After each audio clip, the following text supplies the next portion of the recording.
business and profession. And my name is Cathy Lowe, and I'm the Executive Director here at Virginia Highlands Small Business Incubator. Jayne Duehring, who is my partner today in this presentation, is the Executive Director of Mountain Mission Schools. Director of Advancement. Director of Advancement for Mountain Mission Schools. So with that said, we want to backtrack just a little bit. Last week, we tried to present Positive Images Part 1 because this was a two-part series. And on the screen is some of the points that we tried to cover. We covered the first three questions: were you on time? Do you appear to be comfortable and confident? And do you appear to be sincere, honest, and trustworthy?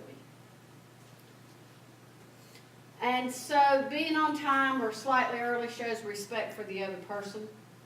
And you know, these are just common sense things that we all know, but we in our minds sometimes we have some excuse why we can't do that, even though we know that's the right thing to do.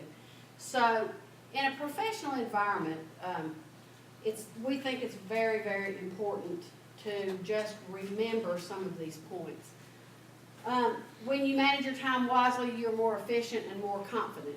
I'm going to tell you something about our presentation last week. It was snowing, and Sandy and I knew that this was a two-part series, and we didn't have any time to make that up. And so in our haste, we had Jennifer up here monitoring things, and Sandy and I went back to her office, and we tried to present Positive Images Part 1, which is what I'm recapping right now. We put it on live stream, and we watched it later, and much to our something else was going to happen. So we broke our own rule. I would take that down because I wasn't happy with the presentation, except that I think it's a very good example of what not to do to yourself if you are trying to project a positive image. And so, you know, give us a little leeway, excuse me, on this, and take a look at it and just, you know, just see that how it came across, because not thinking and using our time wisely, we could have also done it the next time we were here when we were more relaxed, but we just didn't think it through. So I want to use that as an example. You are less stressed when you were on time. Again, it was a stressful situation, and it, you know, it shows that it was. And less stress equates to a higher quality of work. I think we all agree with that. And let good time management skills make you less likely to procrastinate. This type of weather is an excellent example of what not to do. And procrastination, if you have the opportunity to follow through and get something done, don't procrastinate, because something else is going to come up tomorrow, and then you're going to have two things to do. So, know your strengths and weaknesses.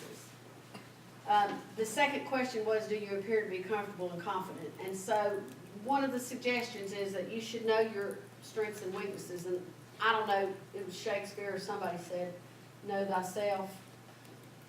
You absolutely have to know what your strengths and weaknesses are. You have to hone in on your strengths and try to project those for yourself and your business. And it is okay to lead when you are the strong person in the group, and it is very okay to participate and learn from a leader who is stronger in certain areas. That just helps you hone in on your skills. Set reachable goals. Always be open to learn new things.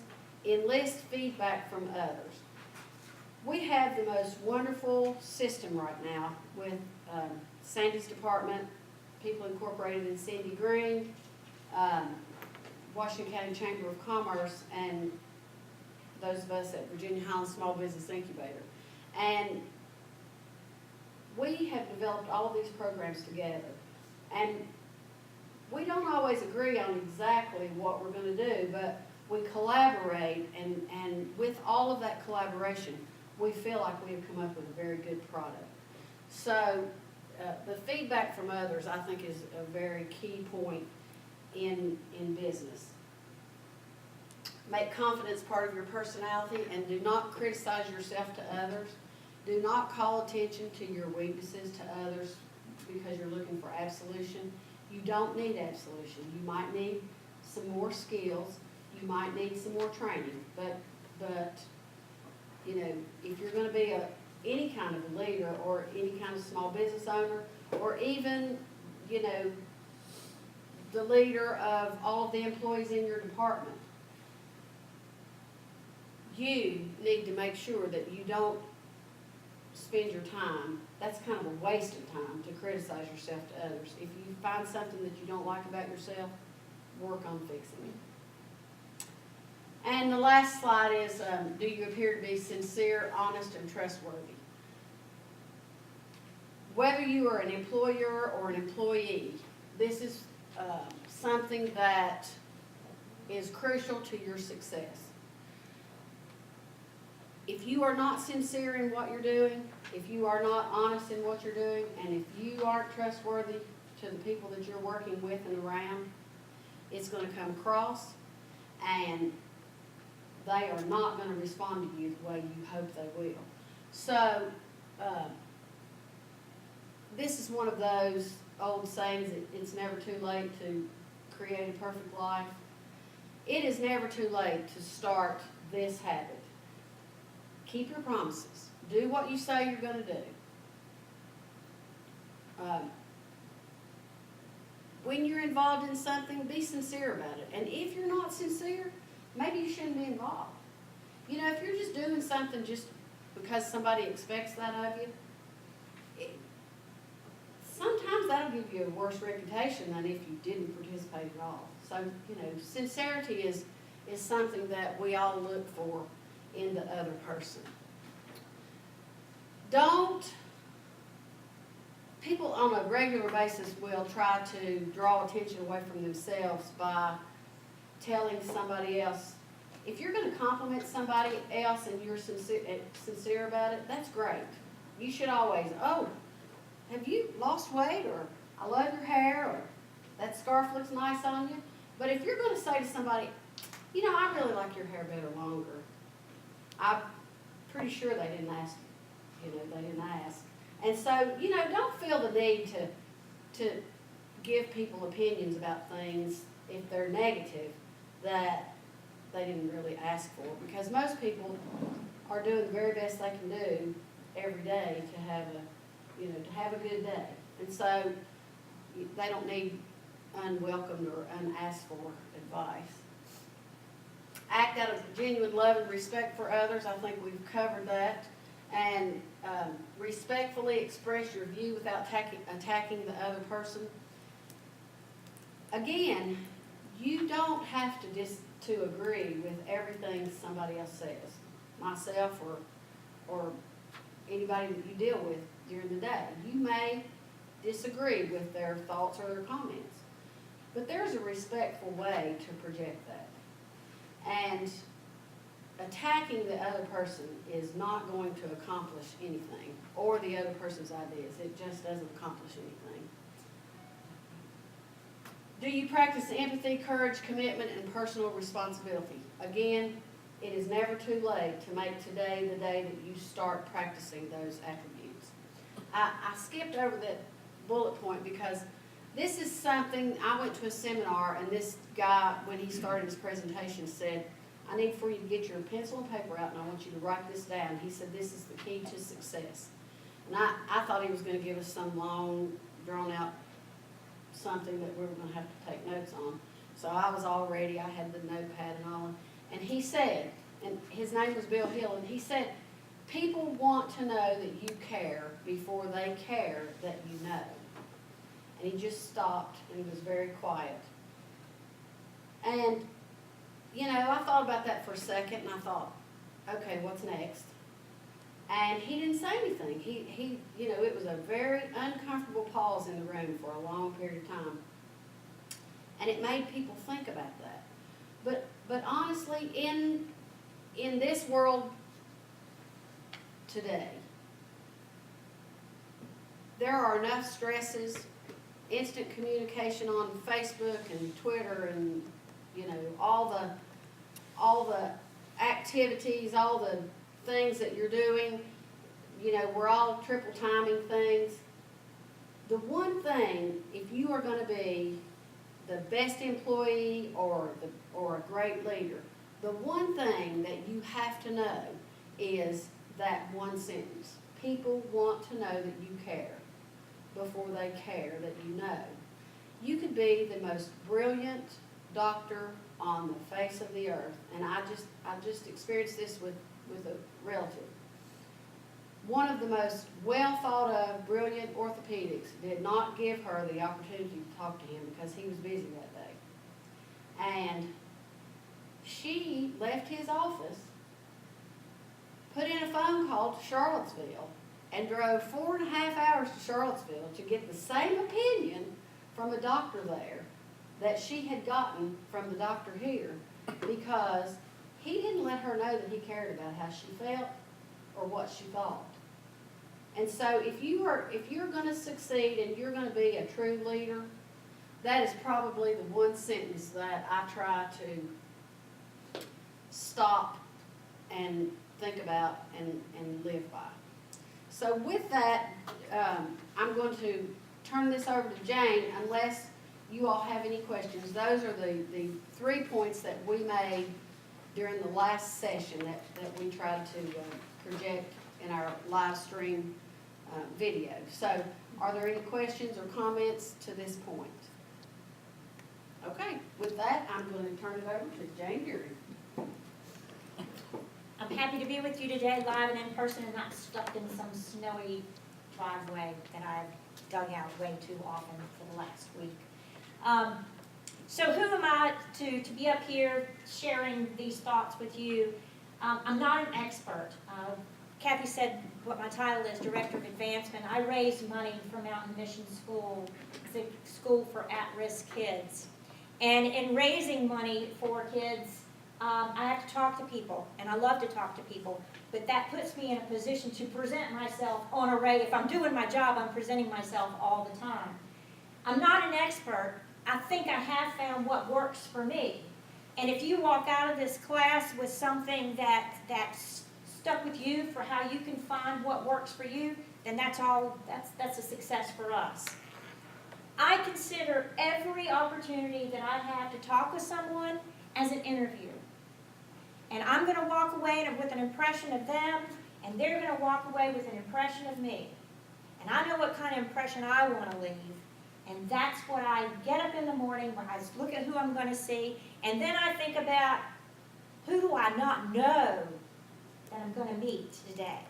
And if I meet the biggest opportunity of my life, am I presenting myself in the way that I would like to? So all that to say,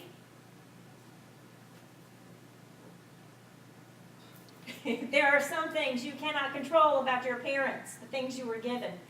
And don't worry about that. Control what you can. Take a deep breath, control what you can, set yourself up for the most success that you can ever have, and then you will appear the best that you can. Okay? All right, so Cleveland State University study says people who exercise 3 times a week earn 9% more. What is the big connection between exercise and doing a better job and earning more? Because we hope if you do a better job, it is reflected in earning more. Well, and let's talk about what kind of exercise they're talking about.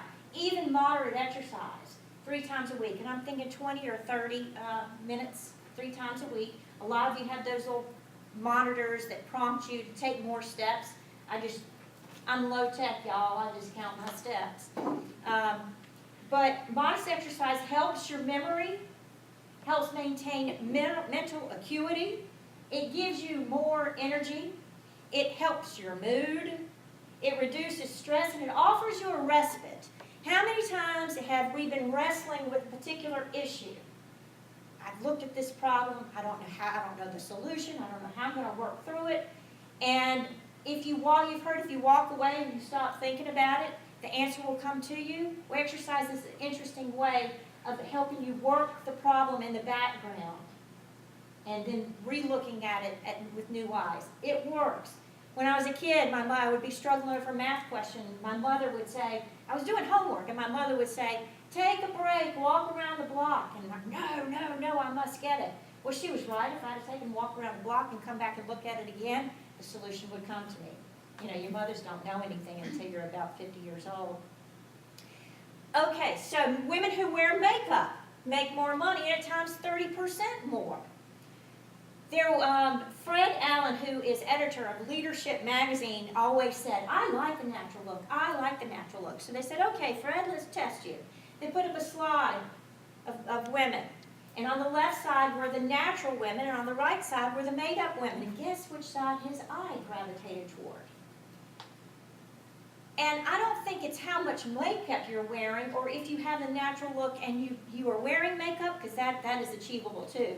This is natural looking for me, but I've got on makeup. It helps your self-esteem. So if you're doing what you can to look in the mirror, and when you look, you like what you see, or you tell yourself, and that's another positive speak, I like what I see, I'm prepared. One more note about makeup. Let's say it takes you 15 minutes a day. Blow dry your hair and put on makeup. 15 minutes a day is 3,900 minutes a year. That's almost 2 full weeks of working. So you're putting in 2 more full weeks of working. You should be making more, yeah. You should be making more. That's what I say. Being too pretty. And this can be men or women.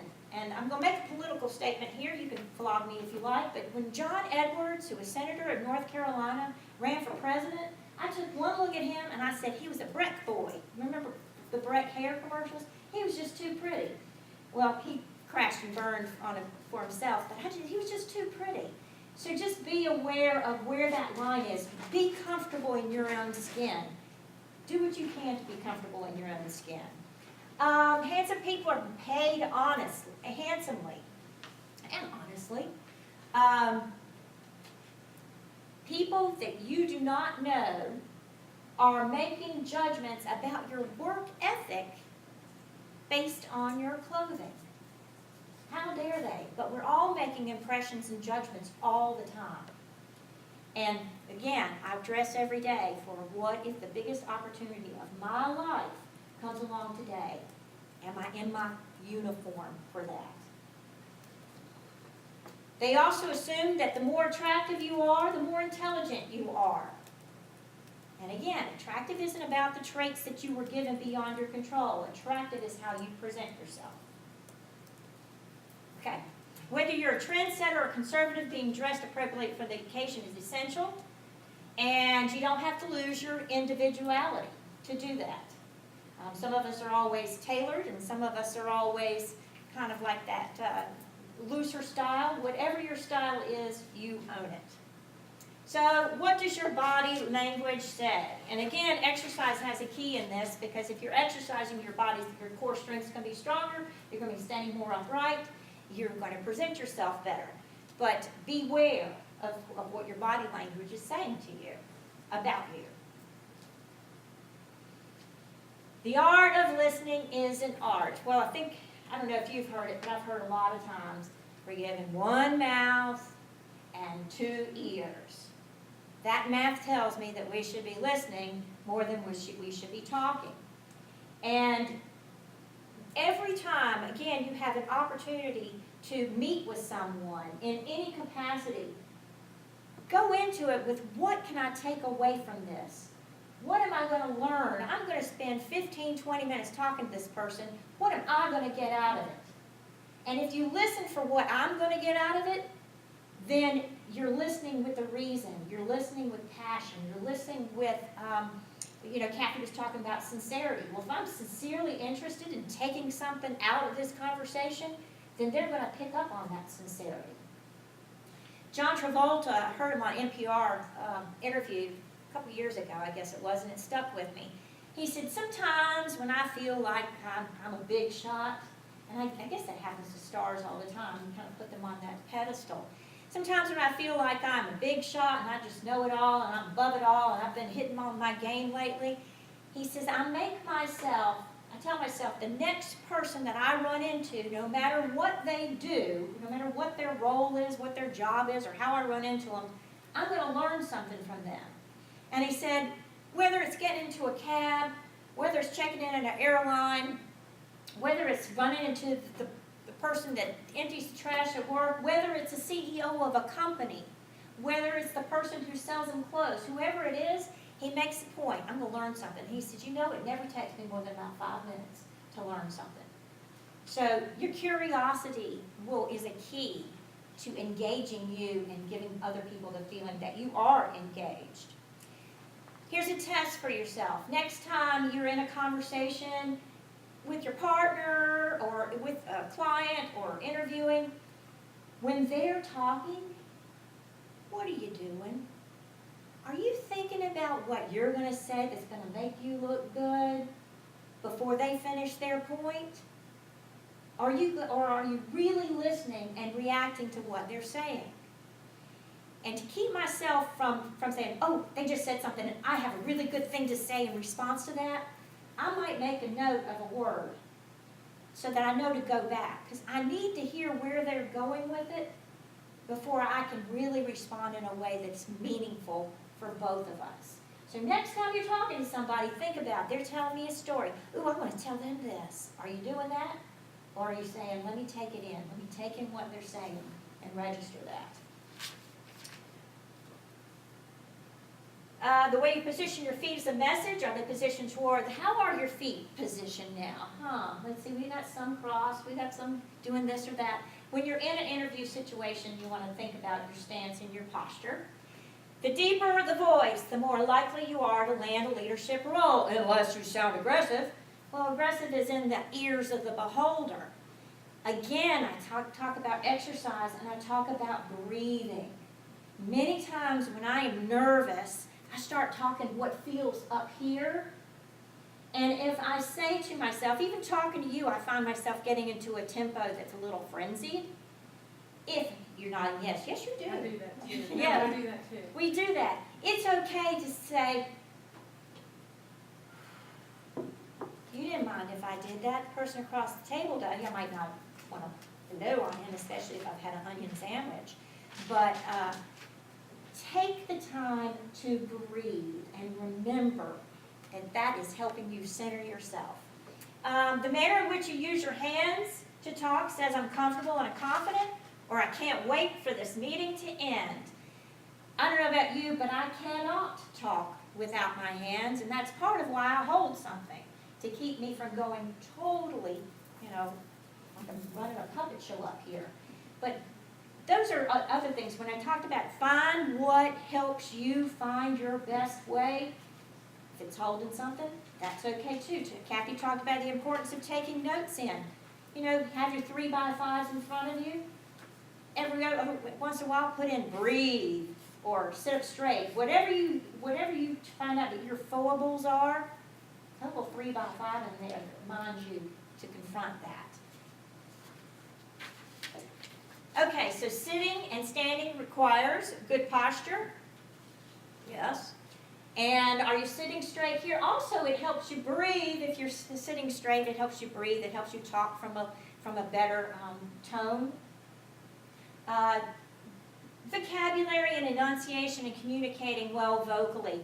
We have the vocabulary that we're comfortable with. There's nothing worse than trying to use a word that you don't fully understand all the nuances of it.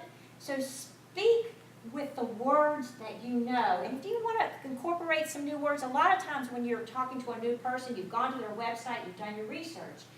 I'm a big believer in using the language of the person that you want to talk to. So if the website is talking about efficiency, return on investment, I'm going to look up those words, the key phrases that they're using, to make sure I understand the context. And I may even ask them a question. You talk about this as an important aspect of your business. I think I understand what that is, but tell me more about that. Are you approachable?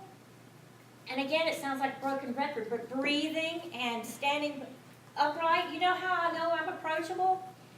When I go to either a department store or Food City, people ask me where the canned beans are. And you know what I tell them? I don't know, but we'll find them together. So that's one way I know I'm approachable, but I think it has something to do with having an open look on your face, making eye contact, and standing upright.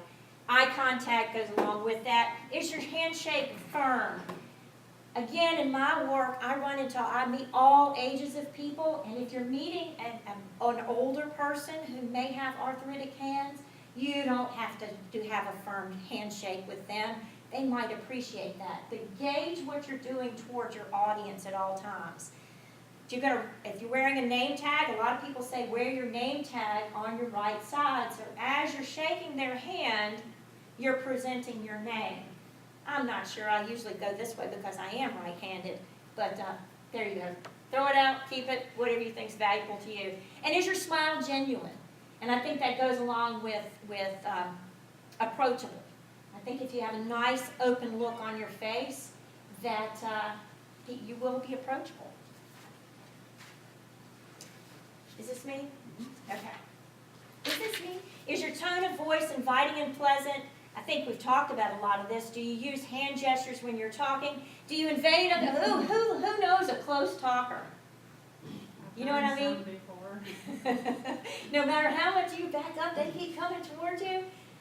Sometimes I put my shoulder to them so that they will keep their distance, but make sure that and for other countries, if you look it up, you can look up what what the definition of a close talker is in certain populations. And you'll find that some foreign countries, the reason he's standing 9 inches away is because that's part of his culture. It's not, so we just have to adapt and understand that. Don't be afraid to put your shoulder toward it. Put your shoulder in. Any questions or comments, or you're off your rocker? Okay. So the very final question that we're going to explore is, are you prepared?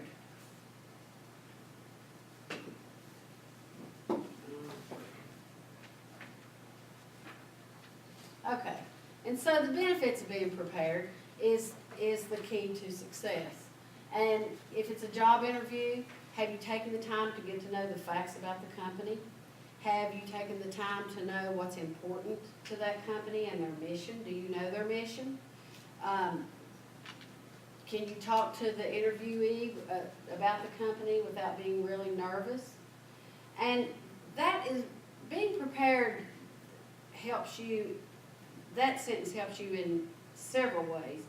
You might have applied for a job that you just applied for it because it was open, and then you research the company. There is nothing wrong in realizing that that's not the kind of company you want to work for. There's nothing wrong in realizing that that's a company that you think is great and that you think you would fit well. But one size doesn't fit all.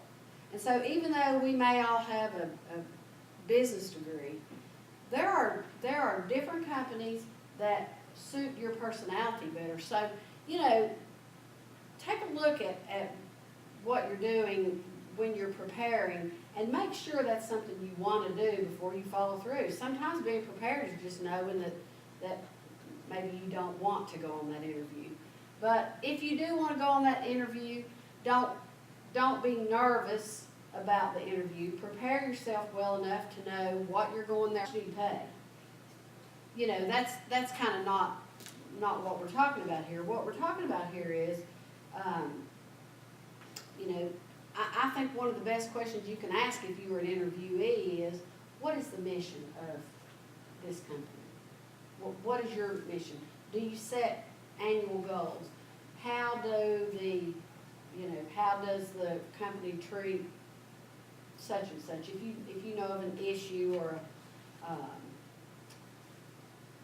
or a process that the company does, talk to them about their activities.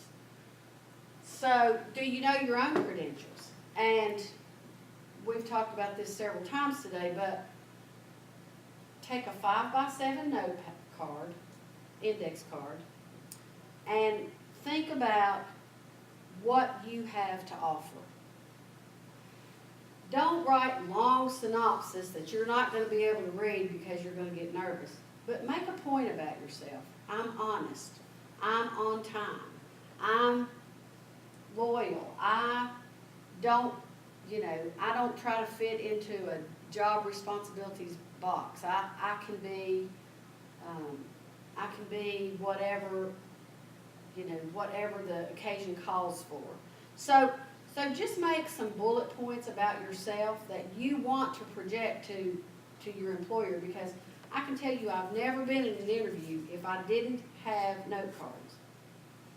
Whether it be an interview that somebody was talking to me about the incubator or one of these programs or something to do with the town council. I've never been in an interview. If I go without note cards, I will get home and I will be thinking about what was said and how we did it. And I will come up with all the things I wish I had said and done. And it's too late once it's over. So make that little note card.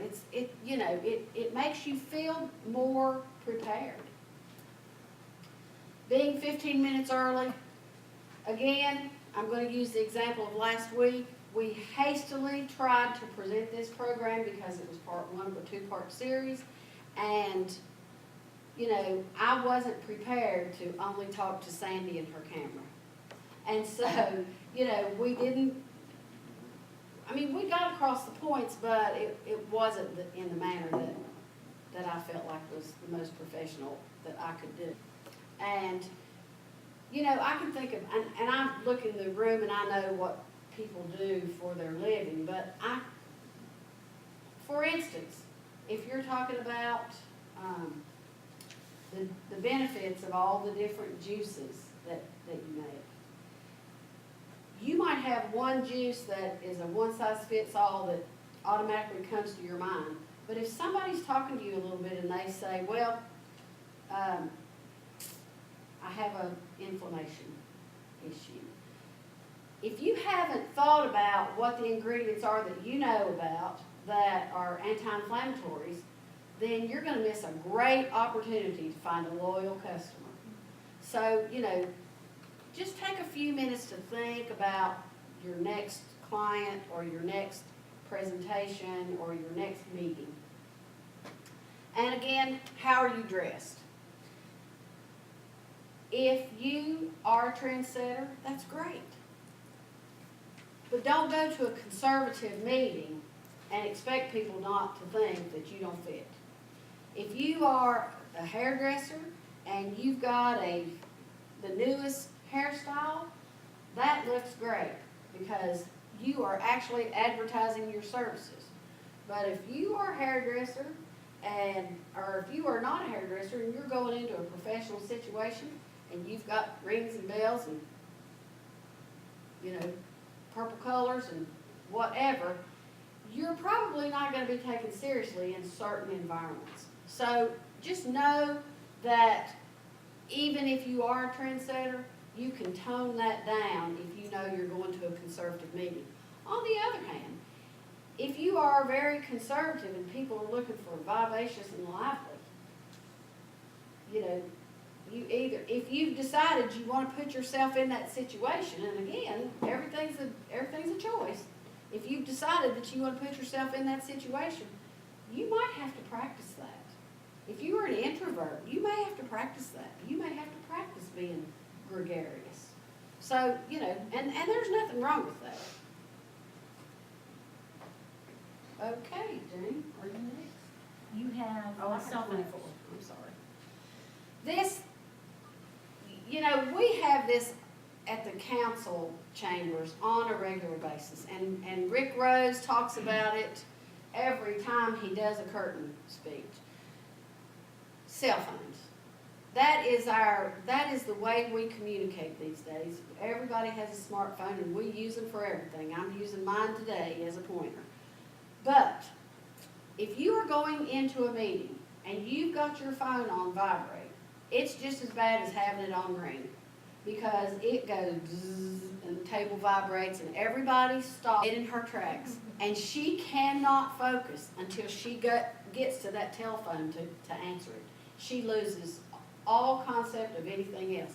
So be aware, there's nothing wrong with having a smartphone, there's nothing wrong with staying connected.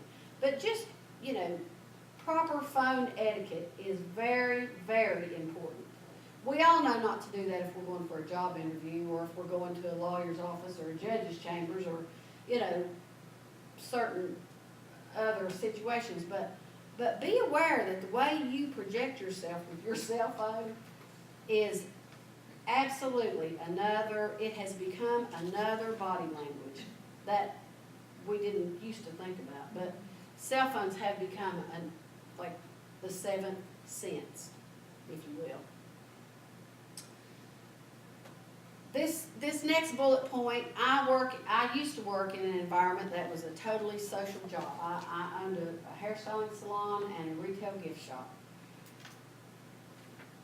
And it depended on how many hairdressers we had working, but we had up to 7 hairdressers in about 1,000 square feet. So, on any given day, the whole entire tone of the shop was about somebody's husband, somebody's sick kid, it was that whole Steel Magnolias play that you've seen on television or on the theater stage.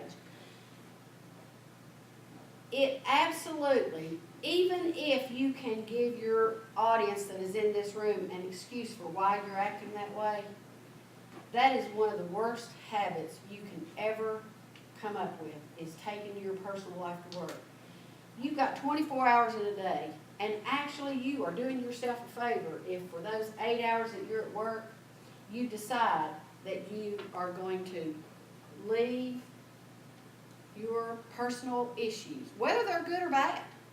Leave them in the car. Just make that decision. You're going to leave your personal issues in the car until you get off work. You're giving yourself a break. As Jayne said, it's like walking away from it and giving yourself time to breathe, time to think, time to reflect. But you're also giving everybody else a break, because if you are that person who has to have the room's attention by talking about your successes or your failures, you are going to become that person that people want to avoid if they're having a bad day or a good day.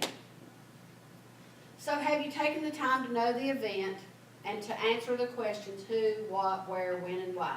They taught us this in the 5th grade, and we all instinctively know it, but every situation that you are presented, if you will answer the questions to yourself, some people are visual learners, some people have to write things down.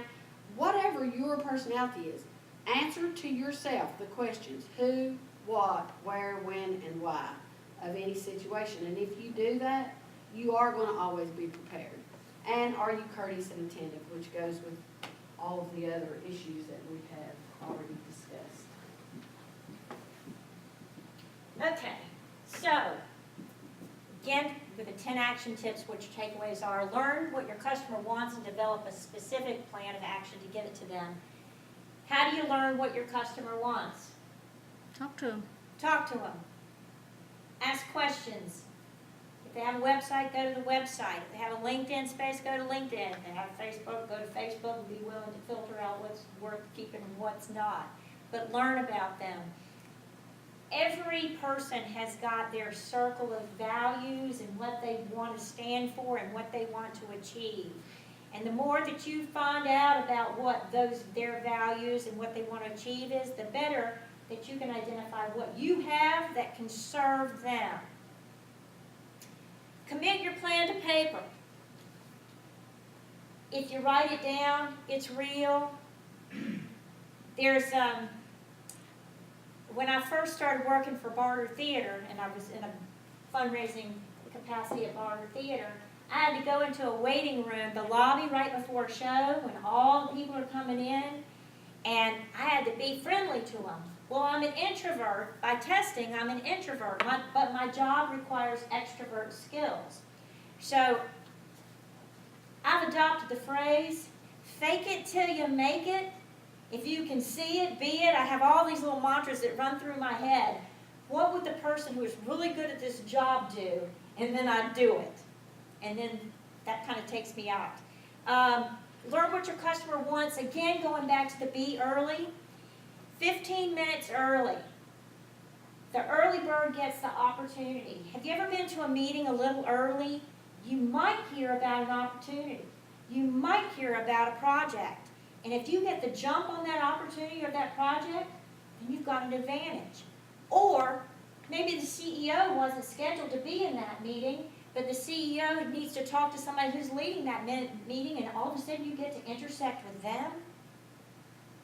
Those 15 minutes can be the most valuable. If nothing else, you've got 15 minutes to make a list of what you're going to do next. They can become the most valuable 15 minutes of your life.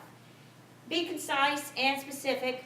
And on my list, I put down personal things, I put down civic things, I put down work things. And I go through and I love checking them off. And inevitably, there'll be those things that you don't get to check off. And they're the things usually on my list that I don't want to do. And at that point, I either have to make myself do it, or I have to come up with a creative way why it shouldn't have been on that list in the first place. But be careful with that latter, because you can convince yourself of anything. Regularly measure yourself against the plan. When you find deviations, I kind of talked about that. Was it really important? Is it going to get me where I need to be? Every conversation you have, every action that you take, even if it's just resting, should be one step closer to getting what you want. Touch base with your customers regularly. You need to have a relationship with this person. Sometimes if you see somebody, and I can't remember her name, but I know that she works at the Small Business Incubator. Someone said, I'm not going to say I can't remember your name. I'm going to say, you were so helpful the other day in that presentation, I can't even tell you. Well, Sandy's not going to remember I didn't remember her name. She's going to say she knew something about me. Also, Cathy talked about the importance of establishing a relationship that's honest and that you can keep things on a confidential basis. When you form a relationship and you notice that customer hasn't been around, people are very busy. I make it a point, if I haven't seen somebody for a while, to say, just been thinking about you, where are you? And a lot of times we think, oh, that customer disappeared, they must be doing something, must be going to another place, and they don't like me anymore. I tend to make up the worst. I think that's kind of human nature. Well, more often than not, when you say, I've missed you, and I wondered where you were, that person will say, oh, I'm so sorry. My mother was sick, or I had to do this, or I had a few weeks. I need to get back to you. I really need that juice you've been making me, and I've been missing it. I'll be back tomorrow. Don't be afraid. And being somebody who's honest and can keep things confidential, when there's a problem, confront those sticky situations first. If you even think there's an inkling of a problem, give them a call. Take the temperature. You don't want to out yourself if you don't have to. And that person will tell you, your voice doesn't sound right. What's the matter? Probe, because you want to know. The only way that you can do anything about something is if you know about it. And they have to tell you. Don't go by what you've heard. Don't go by what you think. Ask them. So form a relationship. Touch base with your customers on a regular basis. Where you been? How are you? Or if you've missed them for a while and you're in a position to say, I'm going to send you a certificate for free juice, or when I was at Barter's, and do it in like manner with how you have been contacted. If somebody always emails you, don't call them up. They obviously want you to respond by email. If somebody phones you, don't email them, follow it up with a phone call. And the busiest person, the busiest people I know, and I asked for money from some people back to me, that if you don't do anything else, and again, tackle the what you think might be the stickiest situations, get it out of the way first. You're equipped, you know your stuff, you've got a relationship with this person. Another story about Barter Theater, whenever I worked in fundraising, well, the ticket office got all the grief. And I would tell them, sometimes donors would say, well, she told me I could get this perk. Always transfer them to me. And if I knew them really well, I'd say, I didn't promise you that, but I can't do that with somebody I don't know. So there you have a relationship with this person. So return those messages in like manner to how it was given to you. And so I'm going to say two things about what Jayne just said. That keep an ongoing list of things to do, that is goal setting at its best. Goal setting for next year is a very long journey, but a to-do list is how to accomplish what you need to accomplish this week, and it is part of the journey toward reaching your goals. So a to-do list it's a key ingredient. The other thing, when we were talking about being 15 minutes early, you have to know yourself, and you have to know your strengths and weaknesses. If you are not a morning person, don't set meeting times at times that you know you're not going to react well. Same thing for evenings. If you are a morning person and you're up at 5 o'clock in the morning and by 6 o'clock you are tired and worn out, do not set a meeting for an evening when you know you're going to be tired and you're not going to react well. So again, it goes into knowing yourself. So always take the time to talk to your customer and ask how they're doing. I think we have reiterated that regularly. Keep your reception area, waiting room, storefront, and bathrooms immaculately clean. I can tell you that other people and your clients always look at your waiting area, and they always look at the bathroom, and that's how they decide whether or not your business is clean and worth their time. Restaurants, the very worst thing that I've ever seen is this nice restaurant that I've really had a good time and had a nice meal. If I go into one of their bathrooms and it's just messy because they've had a lot of customers in there, that doesn't turn me off too much. But if I go in a bathroom and it's dirty in a restaurant, they won't see me back for a while because I have to get over that thought. So be very, very cautious about how your storefront looks, how your waiting room looks, and how your bathrooms look. So the best way for your business to project a positive image is to quickly and graciously solve any customer problem. If you have a customer who is not happy about something, the very first words out of your mouth need to be, "I'm sorry." And then you need to listen to all of and they're probably going to rant. The very next question isn't to decide who was right and who was wrong, which is what we automatically do, especially if we're mothers. The first thing that comes to our mind is to go, okay, this is right, this is wrong, this is right. If it is a customer, the very next question could be, what can I do to make this right?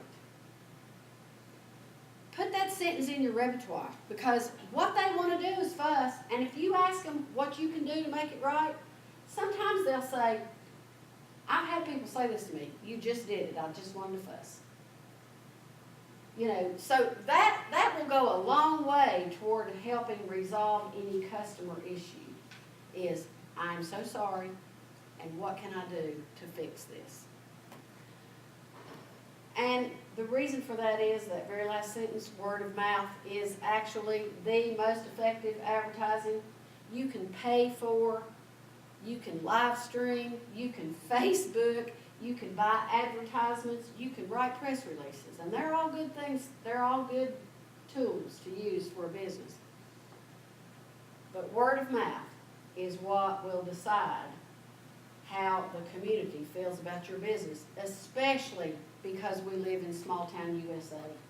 There are 56,000 people in Washington County, and that's all you have to draw from generally. You know, there are times during tourist seasons, there are times that you're going to get that random person that's not going to come back again. But word of mouth is going to determine your business's success. So, we finished with our presentation and we wanted to have a little exercise. So does anybody have any questions or actually comments or insights to share before we start with the exercise? Okay. Does everybody have a piece of paper? We put some paper out if you want to flip it over and just write on that. And how many people do we have here? 2, 4, 6, 8. Okay, So Preston, if you will come up here with this gentleman, and Jennifer. Yes. And, yes, and if you two will get together. You might not have time to write this whole thing out, but what I want you to do is I want you to tell each other a little bit about yourself, your business, and then we're gonna see if what you tell the other person is what you meant to project. If you, is what you wanted them to learn about your business.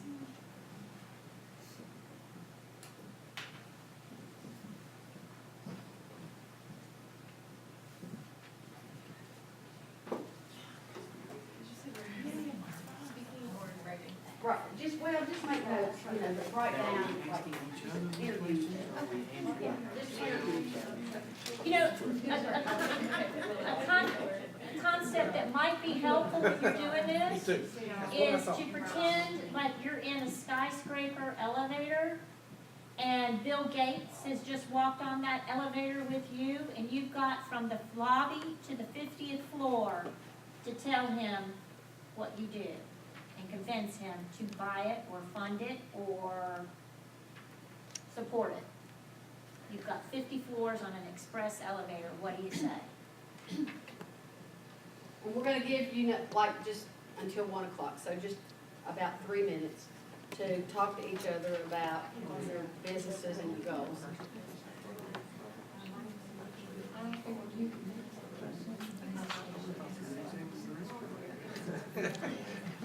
Talk about positivity.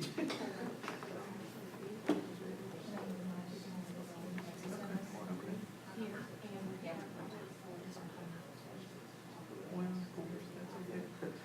Well, I'm here, I'm the marketing director at Grace Healthcare Admin. We're a short and long-term healthcare facility offering free rehabilitation, skilled nursing, bed modification,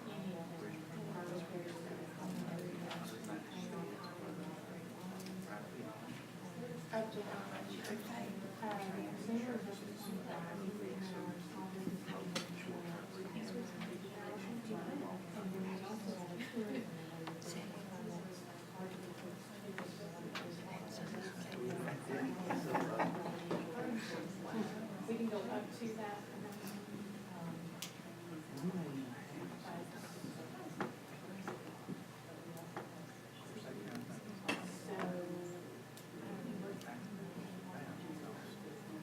We are, even though we're corporate, I mean, we're corporate. We're in the process of business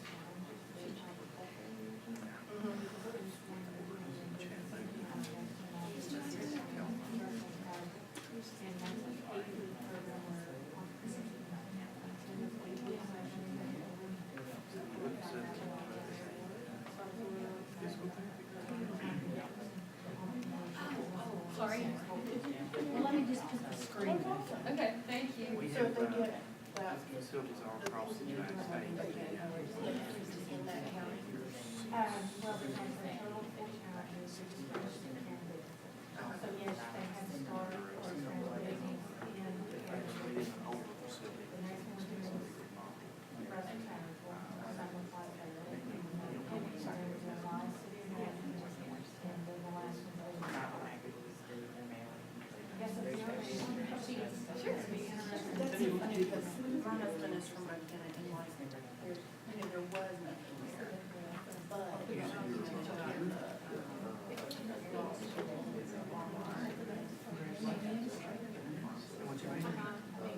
Yeah, so it's getting better. Yeah. Got a master's in, I know. I think I don't know what I thought I was going to say.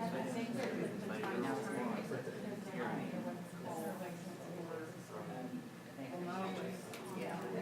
so. There's a resource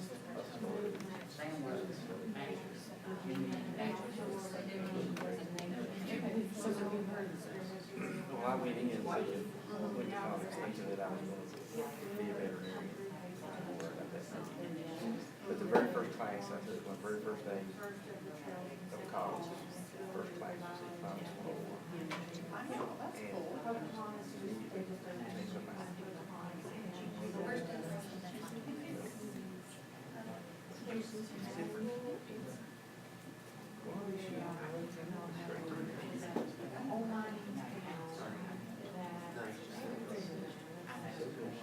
Is that, I thought that was in one of the We do have physical therapy.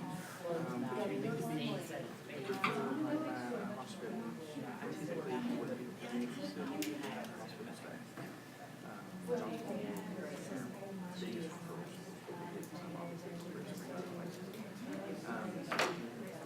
If you need physical therapy, it was referred by your family physician.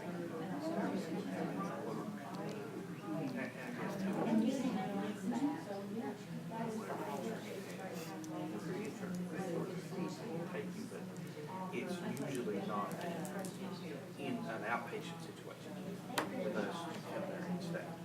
If you're just going to be there for 5 days, you come in and you stay for the duration of time. So it's kind of curious that they would come with physical therapy.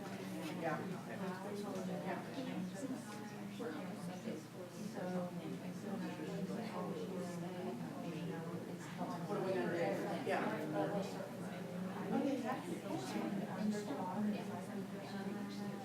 So do you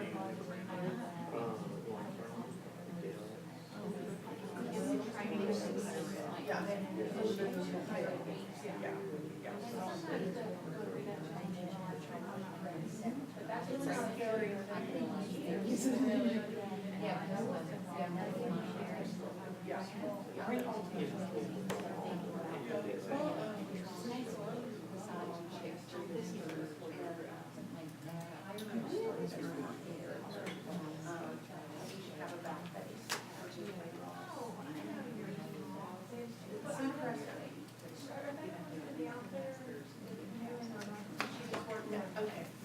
Okay. So I want to let you all know that we are live streaming this program. So is anybody in this room comfortable with coming up here and telling us something they learned about their, whoever they were talking to? We don't want to make you uncomfortable, with this process. Sandy, we've got a taker here, so you want to, I'm right on up, where Cathy was standing. So I'm can't talking. walk past this. Okay, but- I'm speaking about her business. Tell your name, and then tell her business. And here's the thing that I want you to decide while she's telling about it. I want you to decide if she is, okay. Go ahead. Okay, so my name is Nicole Dyer, and I'm here to talk about Jennifer's new business, Your Taxi Service. And it will be the first taxi service in Abingdon, second, but she wants this taxi service to be well known. She said the first one is sort of small, and she wants to be able to offer a taxi service that's available to everyone and get people around the community. Good one. That's it. I guess I'm glad you're doing that.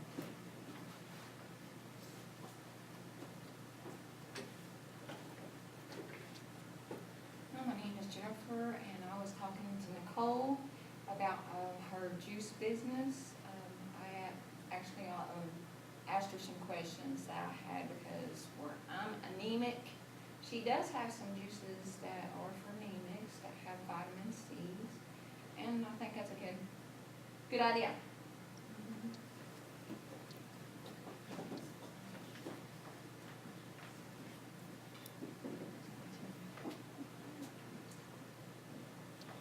I'm Cindy Green, and unfortunately for Wendy, I talk most of the time, but Wendy Thomas is going to be the marketing director for About Face that has 3 locations, one in Bristol, Claypool Hill, Abingdon. So you have 3 locations, and you will be promoting the services that they offer. And it sounds like you have a wide spectrum of services from dermabrasions to weight loss and all different ways of doing weight loss. It's not a one-size-fits-all, so check them out. It sounds like a great organization.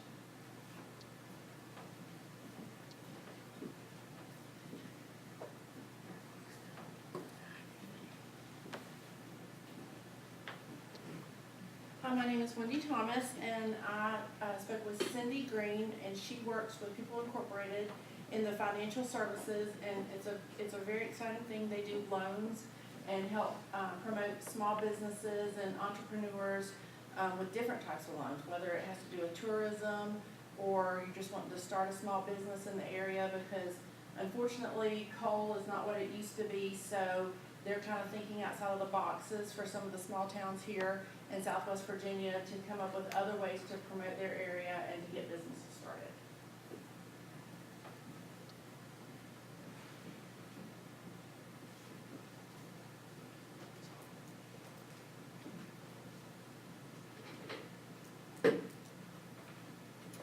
My name is Jennifer Davidson, and I spoke with Natasha Snyder. She works for People Incorporated. They are a nonprofit agency, and they help people with individuals, businesses, with financial literacy and getting the loans to start their businesses. She did used to be a former English teacher, so that's something interesting that I found out about.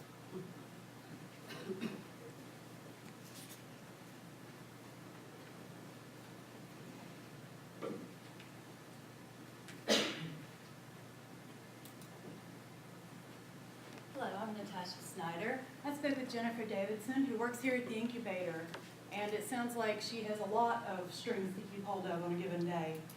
She helps the... It just leaves us. This one. She's making it.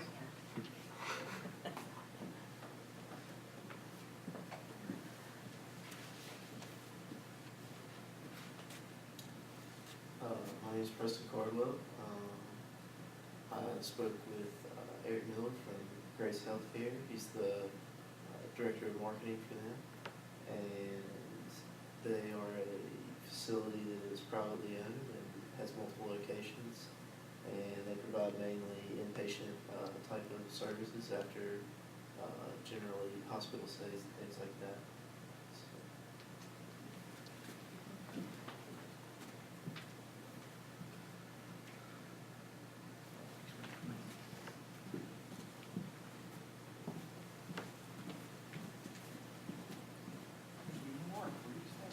Hi, I'm Eric Miller. I'm the Director of Marketing for Grace Healthcare in Abingdon, and I spoke with Preston, who is a volunteer here at the Small Business Incubator. He's a recent graduate of Emory and Henry College. He majored in business with a minor in economics. And he's originally from Galax and is kind of landed here from being in Emory and is thinking about staying here now that he's graduated. Thank you.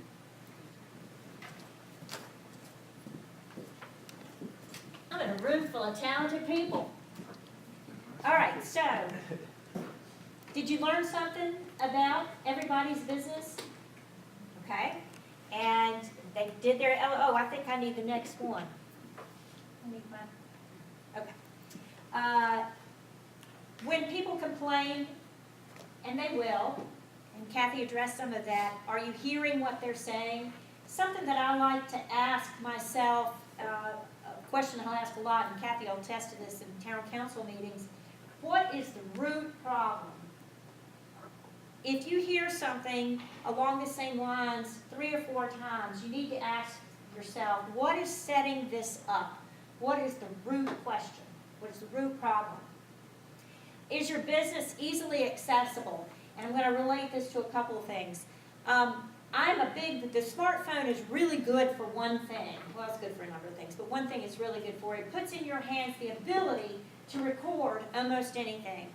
And I would encourage you all to use it for 3 different things that apply to today's talk. Number 1 is set it up and give a presentation to that. And catch your idiosyncrasies. My husband was really, he was one that would look for the answers in his upper right quadrant of his head. So he would be talking and all of a sudden his eyes would go, and he was looking for the answer. It was up there, but he was looking for it. So look for those little idiosyncrasies. Cathy also talked about, is your facility neat and clean, all aspects of it. Well, it's tough for us to walk through with new eyes, and nothing's more effective with walking through, other than walking through a facility with new eyes. Take your video camera, walk through, and then watch it. That helps remove yourself a little bit more from the personal aspect of it. How does it look on camera? Same thing with accessibility. Record people going in and out of your store. Are there traffic problems? Are there sidewalk problems? Does the door open smoothly? My husband and I went to a restaurant the other night, and I almost knocked his glasses off because the door stuck halfway and then it went like that. I told him he'd be opening the door for me. I wouldn't have knocked his glasses off. Do your business cards contain all of your information, and are they easy to read? Who's picked up a really cool business card, and what did you like about it? Yes. Well, several. One comes to mind, Pal's business cards. They have them actually cut out in the shape of a Pal's restaurant, and it's very bright colors. That, and then I've seen somewhere they'll have follow me on Facebook on the back, but they do use both sides. Yes. Definitely, which you're probably going to cover. Well, who else has seen something clever that was helpful on a business card? Yes. It was just an attractive business card. It just made me take a second look and just be like, ooh, that's really nice. Okay. And the use of QR codes, the use of appointment, if you're an appointment business, maybe you want to go ahead and use your business card as an appointment card. And think about who's going to be reading your card. If it's an older market, have a big font. Have colors that contrast. Don't have navy and royal and then light blue all on the same card. So think about who do you want to be able to read your card. Easy to read. Do you have a sign? A website, Facebook. This is a lot of people. Our marketing guy in here is going to call this branding. And if you're going to adopt a color scheme, and I encourage you, like Pal's, everything is that color scheme. You know that building no matter where you are. The Golden Arches. We can go on and on. Find something you like and repeat it, because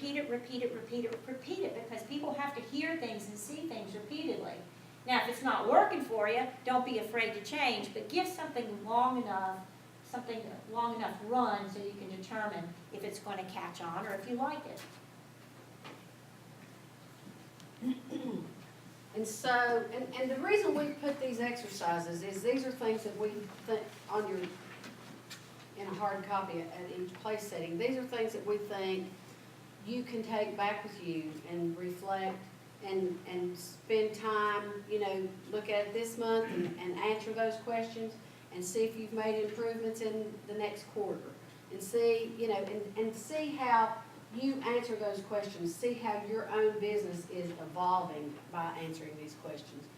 So if you are the employer or if you are the manager, do you have regular meetings with your staff to discuss their customer service, not just theirs, but the company in general, to discuss marketing strategies, to discuss your goals? And again, don't make your goals so far out that they look like you're never going to achieve them. I think today, week, and monthly goals are much better for that longer journey. That long journey will be accomplished if you achieve your goals daily, weekly, and monthly. And talk about your responsibilities and talk about your timing and what you have done right with your business, and also talk with your staff about what we have done wrong this month. Let's try to improve on the things that we have not done well. And it's okay to laugh at yourself. It's okay to, for Jennifer to say, Preston, what did you say to me the other day? Oh, I had Preston help me move a plant. And he went outside, and I put that plant there, and there's a thing that sticks out. And you're going to get it in your eye at some point. And Preston walked outside, and he said, yeah, in just a few days, she's going to come in here and say, Preston, come in here and help me move this plant. I just poked my eye out. So, it's okay if you laugh at yourself. It's okay if you talk about your mistakes. You don't learn unless you have feedback. And we we want to project a positive image. We shouldn't think we're perfect. We shouldn't think that we're the only ones that has a good idea. We shouldn't think that networking with our employees is something we shouldn't do. That's exactly who we should be communicating with, because we, in a respectful and reciprocal relationship, we should trust each other enough to be able to communicate and improve on all of our issues. A lot of the things in this next slide, I think, equate to passion. And there's a quote out there, and I can't remember who said it, but he said, if you are not fired with enthusiasm, you will be fired with enthusiasm. So I think a lot of what we need to do is be passionate about what our work is. And when you talk about, you say unfavorable things about your competition, your passion will come through. Why choose you? Competition is good. It makes all of our games better, but why choose you? I met a retired CEO of a Fortune 500 company the other day, and one of the students from Mountain Mission was with me, and the CEO said, you're getting ready to go to college next year. What's a question you want to ask me? And he said, well, I know I'm going to learn. I know I'm capable of learning, and I will learn my material in school, but when I get ready for an interview, what's going to make you hire me? And he said, well, that's a good question, but when the CEO gets those resumes on their desk, his or her desk, they all have the qualifications. He said, do you know who I'm going to choose? I'm going to choose the person I want to be around. So be the person that they want to choose. You all should be on your game. Competition makes us all better, but be the person they want to be around. Enthusiastic, you can tell I'm never enthusiastic about anything that I do. And are you truthful even if you've made a mistake? Again, relating back to what Cathy said, don't be afraid. Oh, you've got a good point. We're going to change that. Or, this is why we do that. We really can't change this, but what if? So be honest. You can't just, handling a problem doesn't mean rolling over. A lot of times handling a problem is listening, but handling a problem might just be, I can't do that. This is why that is. I hope you understand. And if you give people the opportunity, chances are they will. So on exercise 5 for you to take home, ask yourself if you are consistent. If you in your job are consistent. Do you keep your promises again? Do you show appreciation to the people who have helped you achieve your daily goals? Do you criticize others or make excuses for your behavior in order to make yourself look good? If you do that, you're dead in the water. You're going to lose all of your audiences, and that is much harder to come back from.